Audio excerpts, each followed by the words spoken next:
ভিডিওটা শুরু করার আগে তোমাদেরকে বলে রাখি, আজকে যে চাটনি রেসিপিটা তোমাদের সাথে শেয়ার করেছি এটা কিন্তু সম্পূর্ণ আমার মায়ের রেসিপি। এই চাটনিটা আমার মা যতবার বানিয়েছে ঠিক দেখেছি, যারা চাটনি খায় না তারাও কিন্তু দুবার নিয়ে খেয়েছে, আর যারা খায় তারা তো কাড়াকাড়ি করে। এরকমই পরিস্থিতি থাকে। আজকের চাটনিটা দেখলে পরে তোমরা বুঝতে পারবে কতটা অভিনব, একদম নতুনত্ব থাকে জানো তো চাটনিটাতে। আর স্মেল আর এর যে টেস্ট দুটোই পুরো ডিফারেন্ট হয়। তাহলে চলো দেরি না করে শুরু করি আজকের রেসিপিটা। গন্ধরাজ লেবুর খোসা এবং পাতা দিয়ে টমেটোর মিক্স চাটনি। ভিডিওটা পুরো দেখার অনুরোধ রইল, কারণ ভিডিওতে ছোটো ছোটো অনেক ট্রিক্স আমি ফলো করেছি, যেগুলো যদি না করা হয় তাহলে কিন্তু চাটনির স্বাদ একেবারেই ভালো আসবে না। আচ্ছা, প্রথমে আমি টমেটোটা কেটে নিচ্ছি। এরকম পাতলা পাতলা স্লাইস করে টমেটো কেটে নিচ্ছি। এখানে আমি 1 কেজি টমেটো নিয়েছি। এবার এগুলোকে সমানভাবে কেটে নেব। এরপরে কেটে নেব কিছুটা আমসত্ত্বটা আমি একটু ডুমু ডুমু আকারে কেটে নিচ্ছি। বেশি কিন্তু ছোট করে কাটা যাবে না, নাহলে কিন্তু আমসত্ত্ব গলে যাবে। এবার আমি এটাতে কিছুটা দেব খেজুর। খেজুরের যে ভেতরে বীজটা থাকে, বীজটাকে কিন্তু অবশ্যই বের করে দিতে হবে। দেখো আমি ঠিক এইভাবে কেটে কেটে কিন্তু ভেতর থেকে বীজগুলোকে বার করে নিচ্ছি। আমি বানাবো একটা মশলা।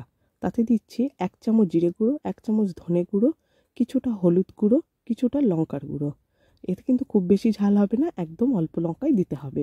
একটু জল দিয়ে দিলাম, দিয়ে মশলাটা ভালো মতো গুলে নেব জলের সাথে।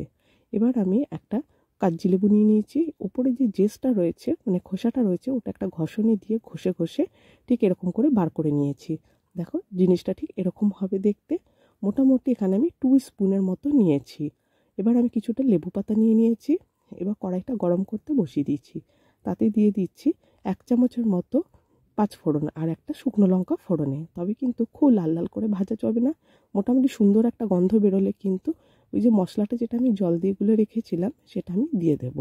এবার আমি এটাকে কিন্তু খুব ভালোভাবে কষাবো, যতক্ষণ না এর কাঁচা গন্ধটা চলে যাচ্ছে। দেখবে কিছুক্ষণ পরে ঠিক এরকম অনেকটা কালারটা এসে যাবে। আর এরকমই একটু জল দিয়ে দিয়ে কষিয়ে যেতে হবে।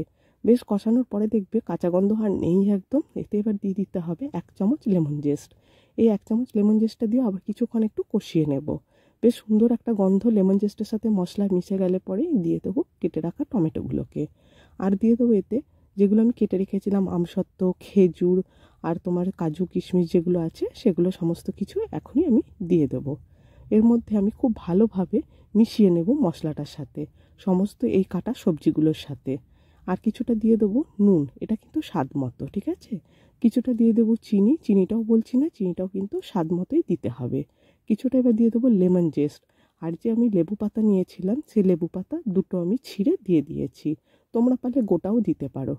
দিয়ে এবার ভালো মতো নাড়াচাড়া করে আমি এটাকে ঢাকা দিয়ে দিচ্ছি মোটামুটি 15 মিনিটের জন্য। এরপরে আমি দেখো খুলে দেখাচ্ছি, চাটনির মধ্যে কিন্তু গন্ধরাজ লেবুর পাতার একেবারে গন্ধর ফ্লেভারটা কিন্তু চলে এসছে।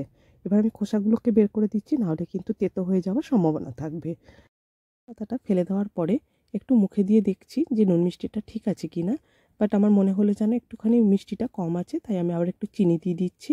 এবার আমি একটুখানি গাঢ় করে নেব, কারণ আমাদের বাড়িতে একটু গাঢ় গাঢ় চাটনি খেতে সবাই ভালোবাসে। তবে খুব বেশি গাঢ় করব না, কারণ ঠান্ডা হলে কিন্তু মিষ্টি চাটনি আর একটু বেশি গাঢ় হয়ে যায়।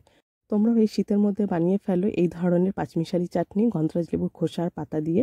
সত্যি বলছি, বাড়িতে একবার বানাও, সবাই দেখবে ভীষণ তারিফ করবে। এতটাই ভালো হয় এই চাটনিটা খেতে। চলো আমি এটাকে এবার গরম গরম আছে, এবার এটাকে আমি প্লেটের মধ্যে সার্ভ করে দিচ্ছি। হ্যাঁ, বাড়িতে কিন্তু অবশ্যই ট্রাই করে আমাকে কমেন্টে জানিও তোমরা কেমন খেলে এই গন্ধরাজ লেবুর খোসা আর পাতা দিয়ে বানানো টমেটোর মিক্স চাটনিটা। ভালো লাগলে বন্ধুদের মধ্যে শেয়ার করে রেখো। আর হ্যাঁ, আমাদের ইনসাইড কিচেন চ্যানেলে কিন্তু 500 মেম্বার আমরা খুব তাড়াতাড়ি হতে চলেছি। তাই এখনও যারা সাবস্ক্রাইব করোনি প্লিজ প্লিজ সাবস্ক্রাইব করে নাও। পাশে থাকা বেল আইকনটাকে ক্লিক করে রাখো, যাতে করে যখন নতুন করে ভিডিও আপলোড করব তার নোটিফিকেশন সরাসরি তোমরা আগে পাবে। তাহলে আজকে ভিডিওটা আমি এখানেই শেষ করছি। নতুন একটা ব্লগে নতুন একটা রেসিপি নিয়ে খুব শিগগিরই তোমাদের সাথে আবার দেখা হবে। টাটা।